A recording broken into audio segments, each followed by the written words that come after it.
여러분, 우리의 삶에 전기가 없다면 어떤 삶을 살지 한번 생각해 보신 적 있나요? 어렸을 때 전기 없이 사신 분들도 계실 거예요. 저도 어릴 때 시골에 가면은 거기는 제가 초등학교 때 간 시골에는 전기가 없었거든요. 호롱 불킨 기억이 나는데 아마 지금 삶에서 만약에 여러분들이 전기가 없다라는 생각을 해보시길 바랍니다. 어떻게 삶이 변할까? 참 많은 분들이 이 전기가 없으면 일단 에어컨이 돌아가질 않고요. 많이 불편하죠. 또 이 동네는 없지만 대도시 같은 경우에는 지하철 같은 것이 운행되질 않고 그래서 교통 대란이 일어나고 또 여기서도 마찬가지죠. 신호등 같은 것이 작동하지 않기 때문에 상당히 불편할 것입니다. 한국에서 아파트에 사시는 분들에게 물어보면은 30층에서 걸어 내려오고 걸어 올라가고 이거 정말 힘들다고 말씀을 하십니다. 그런데 전기가 없으면요 이렇게 삶에서 불편할 정도로 그냥 끝나질 않고요.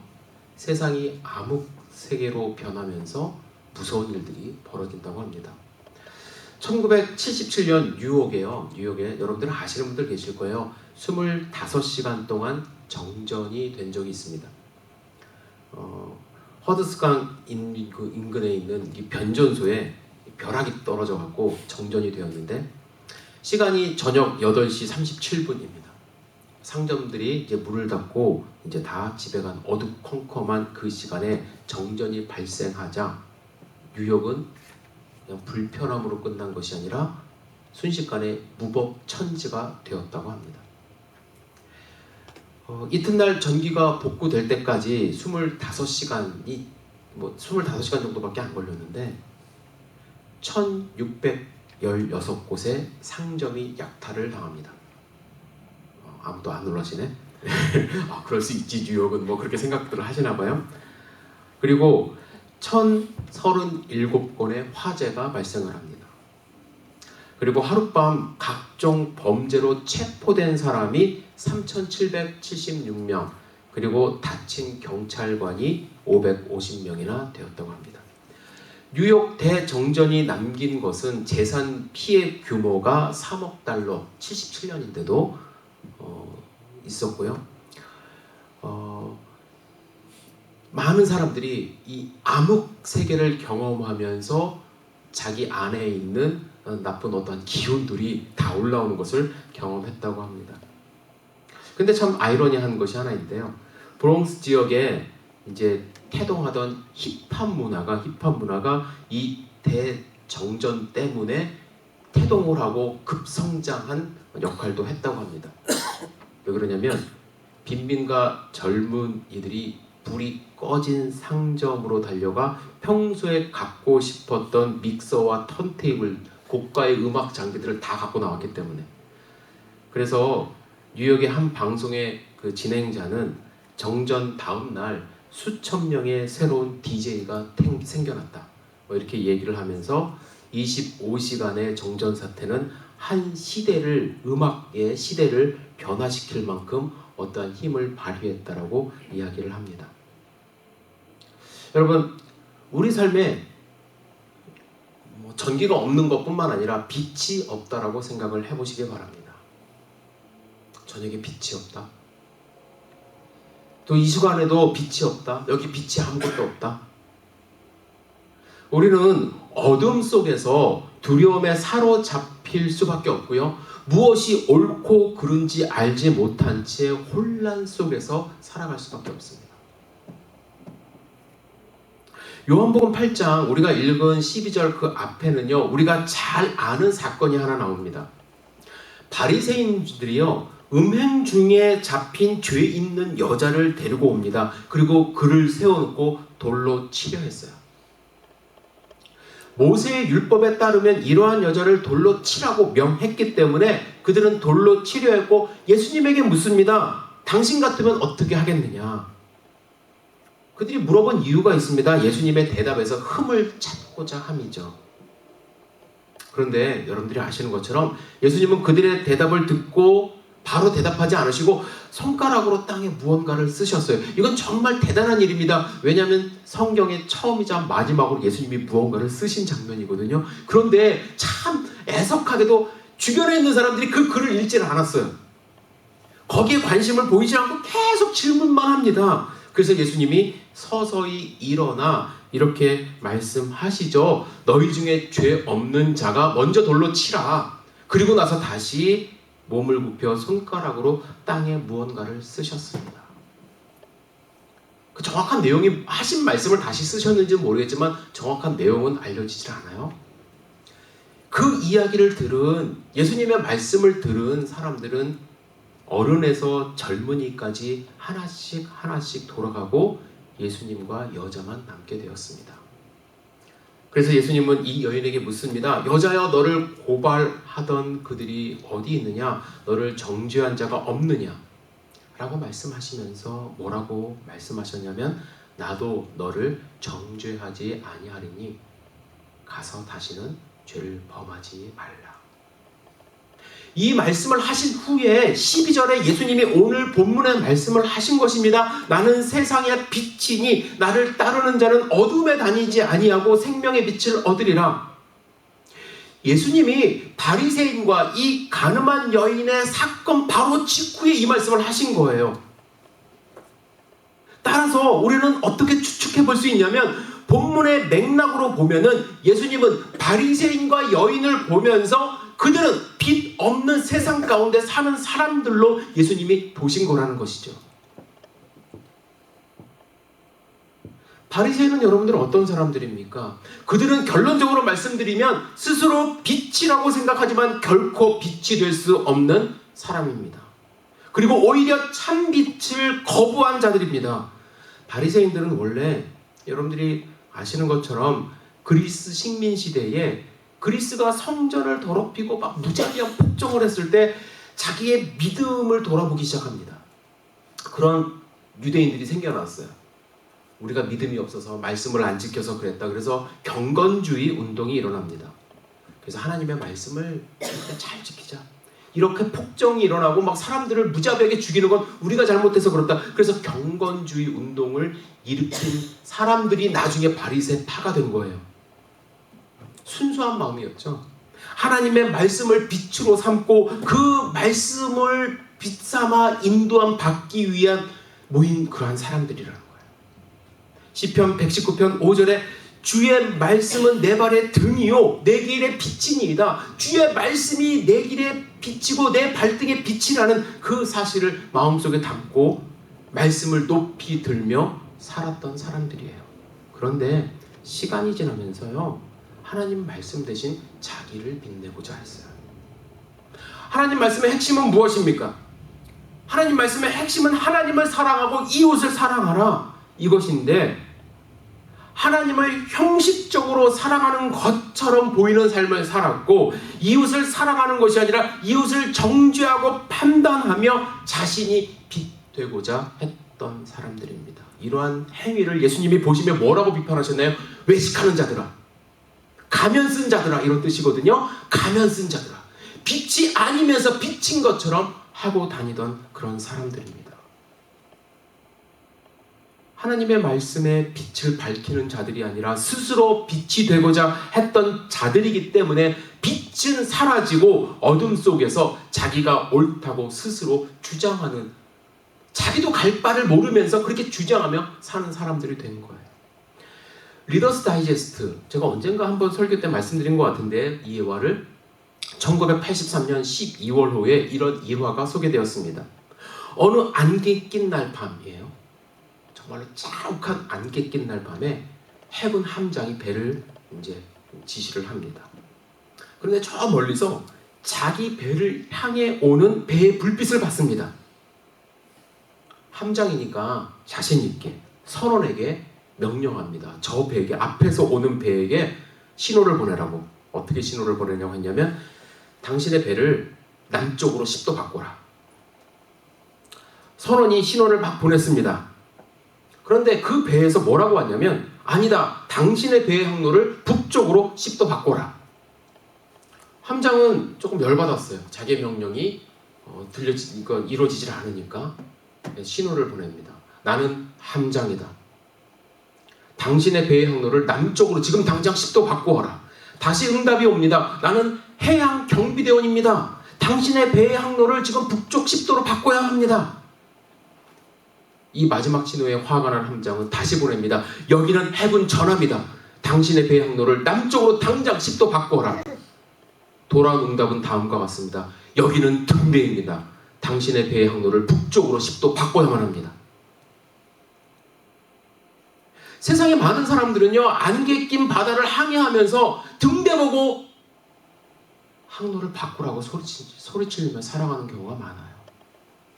자기가 바꿔야 되는데 자신이 옳다라고 주장하면서 살아가는 모습을 우리는 많이 봅니다. 바리새인이 그랬다는 거예요. 자기가 변화되어야 되는데 사람들을 손가락질하면서 자기를 정당화하는 모습이 있었습니다. 가늠한 여인은 어떤 사람입니까? 이 여인은 죄의 현장에서 잡혔어요. 죄인입니다. 이 여인은 빛이 없는 어둠 속에서 헤매며 살아가는 사람을 대표로 한다고 저는 생각을 해요. 하나님의 말씀의 빛이 이 여인의 삶을 주관하지 못하고 자기의 욕망에 의해서 혹은 자기의 필요에 의해서 이 세상을 죄를 지며 살아가던 사람입니다. 모세의 율법에 따르면 이 여인은 심판받아 마땅합니다. 하지만 심판받기 전에 이 여인에게 필요했던 것은 빛 가운데 살아볼 수 있는 기회를 얻는 것입니다. 빛 가운데 살아가는 그 즐거움을 안다면 어둠 속에서 헤매이지 않을 텐데 이 여인은 빛에서 살아보는 기회조차 얻지 못하고 사람들은 그 기회를 뺏고 돌로 치려 한 것이죠. 예수님은 이 여인을 정죄하지 않으신다고 말씀하셨어요. 왜? 빛이 필요하니까. 그리고 말씀하십니다. 다시는 죄를 범하지 마라. 어둠 가운데 있지 마라. 그러면서 그 여인을 보내셨어요. 여러분, 세상에 많은 사람은 아직 어둠 속에서 살아갑니다. 물론 과학이 발달해서요, 밤에도 대낮처럼 밝게 비추면서 우리 운전할 수 있고요, 일할 때도 밝은 빛을 가지고 또 일을 할 수 있는 세상이지만 오히려 이 과학의 발달은 참된 것을 발견하고 옳은 길을 가게 하며 영원한 생명을 얻을 수 있는 빛을 차단하고 있어요. 전기빛이 다라고 생각을 합니다. 하나님 없이도 살 수 있다는 착각 속에 살아가게 만듭니다. 내 자신이 나를 구원할 수 있다는 환상 속에 살아가게 합니다. 죄를 범하고도 죄책감을 느끼지 못하는 세상에서 살아갑니다. 왜요? 어둠이 이 세상을 지배하고 있기 때문에. 어둠 속에서 살려면 이렇게 살아야 되는 것이 마땅하다는 생각으로 빛으로 나오는 것을 두려워하는 세상이 되었어요. 적당히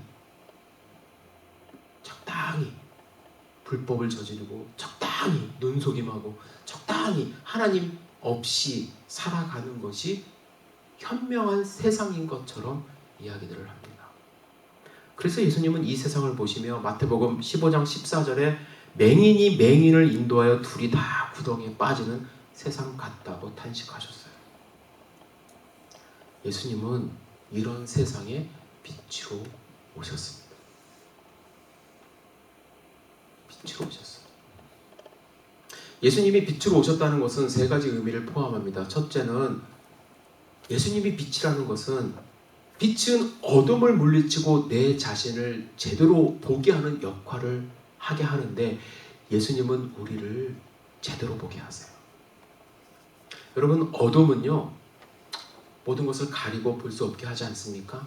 물론 여러분들 갑자기 불이 나간다고 해서 당황하지 마세요. 가만히 있으면은 물체가 보이기 시작해요. 눈이 적응을 하면서 조금씩 보여서 무서워하지 마시고 이렇게 나올 수 있어요. 그런데 어느 정도는 눈이 익숙해서 어두움 속에서도 물체를 구분을 할 수 있지만 어두움이 내 삶을 지배를 하면 가장 큰 문제는 뭐냐면요, 내가 내 상태를 잘 못 봐요. 내 옷이 더러운지, 내 얼굴에 뭐가 묻었는지, 내가 어느 곳에서 살고 있는지, 어느 방향으로 가고 있는지 알 수 없다라는 것이죠. 영적으로 어둠 속에 있다는 것은요, 나의 영적 상태를 제대로 발견하지 못한다는 것입니다. 따라서 예수님이 빛이라는 것은 예수님을 영접하는 순간 내가 가지고 있는 허물과 죄악, 내가 평소에 잘 보지 못하고 살았던 것들이 드러난다는 것이에요.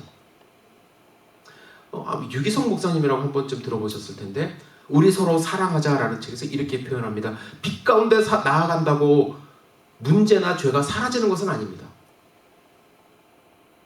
문제가 있는 대로, 잘못이 있는 대로 다 드러나게 될 뿐입니다.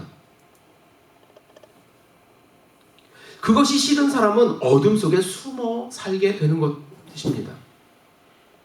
어둠 속에 사는 사람과 빛 가운데 사는 사람의 차이는 죄를 지었느냐 안 지었느냐가 아니라 자신의 삶과 허물을 드러낼 수 있느냐, 감추고 숨어버리느냐 하는 것입니다. 예수님이 빛으로 나에게 오셨다는 것은 나한테 죄가 있다 없다가 아니라 내 죄를 발견하고 내가 깨닫느냐 아느냐 하는 것이라는 거예요. 빛이 내 자신을 조명할 때 여러분들 속에 있는, 내 안에 있는 죄가 드러나게 되어 있어요. 마치 어둠 속에 한 줄기 빛을 비추면 빛 속에 수많은 먼지들이 드러나는 것처럼 내 죄가 보이기 시작한다는 거예요. 죄가 보이면 어떻게 합니까? 죄책감을 느끼고 죄 용서를 받기 위해 하나님께 나아가는 거예요. 그것이 예수님을 만난 사람의 모습이에요. 회개하지 않는 이유, 하나님 앞에 나아가지 않는 이유는 무엇입니까? 어둠 속에 갇혀서 내 죄가 안 보이기 때문에 그래요. 그래서 당당한 거예요. 바리새인들은요, 자기의 허물을 감추기 위해서 계속해서 다른 사람을 지적합니다. 예수님을 지적하고. 자기에게 허물이 없다는 것을 스스로 증명하기 위해서 빛 가운데 나올 생각은 안 하고 율법을 지키면서 살아가는 모습을 우리는 발견할 수 있습니다. 그래서 예수님이 빛으로 오신 것에 대해서, 빛으로 비추는 것에 대해서 그들은 두려워했던 것입니다. 여러분, 예수님 믿으세요? 예수님 믿으세요? 그렇다면 두려워하지 마세요. 빛 가운데 나오셔야 되고 주님께 고백하며 회개하며 용서함 받아야만 합니다. 둘째로, 예수님이 세상의 빛이다, 빛으로 오셨다는 것은 어떤 의미가 있냐면 그냥 죄 고백을 받고자 오신 것이 아니라 우리를 회복시킬 능력이 있다는 것입니다. 능력이 있다. 말라기 4장 2절에 보면 내 이름을 경외하는 너희에게는 공의로운 해가 떠올라서 치료하는 광선을 비추리니 너희가 나가서 외양가에서 나온 송아지같이 뛰리라. 한 번쯤 들어보신 그 말씀입니다. 본문 말씀을 잘 해석해야 되는데 어떤 분들은 자기가 기도하면은 치료의 광선이 무슨 아이언맨도 아니고 나와서 병을 치료할 수 있다 이렇게 말씀하시는 분들도 있는데 그건 아니라 하나님이 세상의 빛이기 때문에 그 자체로 어둠을 물리치시고 세상을 회복시키는, 치료하는 힘이 하나님 가운데 있다는 거예요. 죄로 인하여 암흑 속에 살던 우리에게 하나님의 빛이 비추어 어둠이 물러가니까 빛으로 인하여 새로운 힘을 얻게 하신다는 거죠. 엘리자베스 에드워드 히윗이라는 미국의 저명한 여류 작가가 있습니다. 근데 그녀가 37세 되던 겨울에 불의의 사고가 났어요. 척추를 다칩니다. 척추가 다치니까 꼼짝 못하고 누워있지 않습니까? 움직일 수가 없어요. 절망감에 사로잡혔습니다. 그러던 어느 날 병원 창밖을 바라보며 가만히 있는데 태양빛 아래 만물이 소생하는 것이 눈에 들어왔어요. 빛을 보니까, 소생하는 것을 보니까 그녀에게도 소망이 생겼습니다. 참 신기하죠? 어제까지 그냥 누워서 소망 없던 사람이 빛이 내 마음속에 들어오고 생명력을 보니까 소망이 생기기 시작해서 시를 쓰는데 그 중에 하나가 오늘 이따가 부를 찬송가 내 영혼에 햇빛 비치니 주 영광 찬란해. 이 세상 어떤 빛보다 이 빛 더 빛나네. 주의 영광 빛난 광채 내게 비춰 주시옵소서. 그 밝은 얼굴 배울 때 나의 영혼 기쁘다. 4절에 보면 더욱 감격스러운 고백을 합니다. 내 영혼에 희락이 있고 내 소망 넘치네.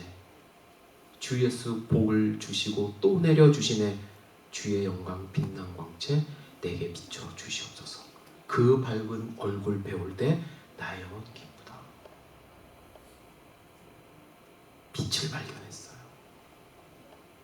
빛을 발견한 순간 소망이 생겼어요. 물리적인 햇볕도 우리 일상생활에 매우 중요하다고 그러죠. 당연하죠. 햇볕을 많이 보지 못하면요, 우리 몸속에 멜라토닌이 만들어지지 않는다고 합니다. 이 멜라토닌 호르몬이 만들어지지 않으면 사람은 가라앉게 되고 계속 잠만 자고 싶어지고 결국에는 우울증이 찾아온다고 얘기를 합니다. 그래서 우울증 여러 가지 증상이 있고 원인이 있겠지만, 원인이 이거가 다가 아니라는 거예요.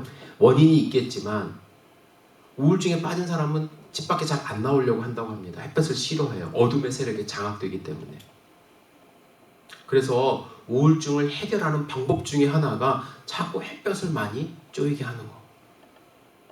커튼을 제쳐놓아 밝은 빛이 방 안에 들어오게 하고, 그러면 몸속에 멜라토닌 호르몬이 생겨서 우울증이 치료될 수 있다라고 말을 합니다. 근데 저는 그거는 여러분들 꼭 의사와 약사에게 물어보세요. 이거는 제가 이게 전체가 이게 다가 아니니까. 그런데 영적인 건 확실해요. 영적인 건. 햇볕 대신에 예수님을 만나지 못하면 영적인 우울증에 빠질 수밖에 없어요. 자꾸 예수님을 피합니다. 말씀을 피해요. 그냥 어둠 속에 있고 싶어 합니다. 하지만 다시 예수님의 빛이 우리 영혼 가운데 들어오면 우리의 내면이 치유될 수 있다고 저는 확신합니다. 심령이 치유됩니다. 세상이 줄 수 없는, 세상이 빼앗아 갈 수 없는 기쁨과 평강이 우리 가운데 빛으로 옵니다. 예수님이 세상의 빛이라는 이유가 바로 여기에 있습니다. 마지막으로 예수님이 세상의 빛이라는 것은 그 빛이 있어야지만 영원한 생명의 길을 볼 수 있기 때문입니다. 반대로 말하면 예수님의 빛이 없으면 우리가 가는 길이 영원한 생명의 길인지 알 수 없다는 얘기예요. 많은 분들은 왜 예수님을 통해서만 구원받을 수 있을지 이해하지 못합니다. 내가 착실하게 살고 선하게 살고 기부도 많이 하는데 왜 나는 구원 안 시켜줘? 글쎄요. 그건 구원받는 길이 아니기 때문에 그래요. 왜 예수님이 인간의 몸으로 이 땅에 오셨는지, 왜 나를 위해 십자가에 달려 죽으셨는지 보통 사람들은, 세상의 사람들은 아무리 착해도 알지 못해요. 똑똑해도 몰라요. 왜 몰라요? 빛이 없기 때문에. 그것을 볼 수 있는 영적인 빛이 없기 때문에, 빛이 없기 때문에 깨닫지 못하고 내가 가는 이 길이 잘못된 길임을 발견하지 못하는 거예요. 예수님은 여러분과 저를 영원한 생명의 길로 갈 수 있도록 오신 빛 그 자체입니다. 영국의 유명한 화가 윌리엄 홀맨 헌트가 그린 세계의 빛이라는 그림이 있어요. 예수님이 이 등불을 들고 계시는 그림입니다. 이거 한 번쯤 보셨을 거예요. 이거 되게 유명한 그림입니다. 이 빛이 어두운 복도를 지금 밝히고 있고요. 예수님의 얼굴까지도 그 빛이 올라오고 있습니다. 이 그림이 인기가 있었습니다. 그런데 호프라는 미술 평론가는 이 그림을 호되게 비난했다고 합니다. 비판의 요지는 무엇이냐면, 어떻게 예수님의 손에 든 등에서 빛이 나올 수 있느냐라는 것이죠. 그리고 그 등에서 나오는 빛이 어떻게 세계에 비칠 수 있냐라는 것입니다. 호프가 이렇게 주장한 이유는 무엇이냐면, 예수님이 들고 있는 등불이 빛이 아니라 예수님 자신이 빛이시며, 예수님의 손에 들고 있는 등불이 우리를 인도하는 것이 아니라 예수님 자체가 우리의 빛인데 어떻게 예수님의 빛을 저 호롱불에 비유하냐, 이렇게 비판한 것입니다. 물론 헌트가 은유적으로 비유할 수도 있어요. 그런데 호프라는 사람의 이 주장에 저는 일리가 있다고 생각을 합니다. 예수님은 무언가를 사용하셔서 빛을 발휘하시는 그런 분이 아니라 예수님 자체가 빛이라는 거. 그래서 중요한 것은 여러분들 마음 가운데 예수님이 있냐 없냐가 중요한 거예요. 우리 마음 가운데 예수님이 없다고 한다면 여전히 우리는 어둠 속에서 살아가는 것이에요. 그러나 세상의 빛 되시고 우리의 빛 되시는 예수님이 있다고 한다면 여러분들은 내 자신을 바라보며 주님께 회개하고 치료의 광선으로 치유해 주시는 예수님을 경험하고 영원한 생명의 길을 보여주시는 예수님을 통해서 천국의 소망을 갖고 살 수 있는 것이죠. 2019년도 여러분들 예수님의 빛으로 인도함 받았습니까? 받으려고 노력을 많이 하신 것 같은데 2020년에도요 저는 여러분들 마음 가운데 예수님이 좌정하셔서 여러분들의 삶을 주관하시고 빛 되신 예수님, 세상의 빛 되시는 하나님의 음성이 담긴 이 성경 말씀을 마음 가운데 새김으로써 또한 그 빛으로 인도함 받고 조명받고 그래서 좌로나 우로나 치우치지 않고 하나님이 인도하는 귀한 삶 사는 우리 열린교회 성도 되시기를 주님의 이름으로 축복합니다. 기도하시겠습니다. 전능하신 주님, 나는 세상의 빛이라고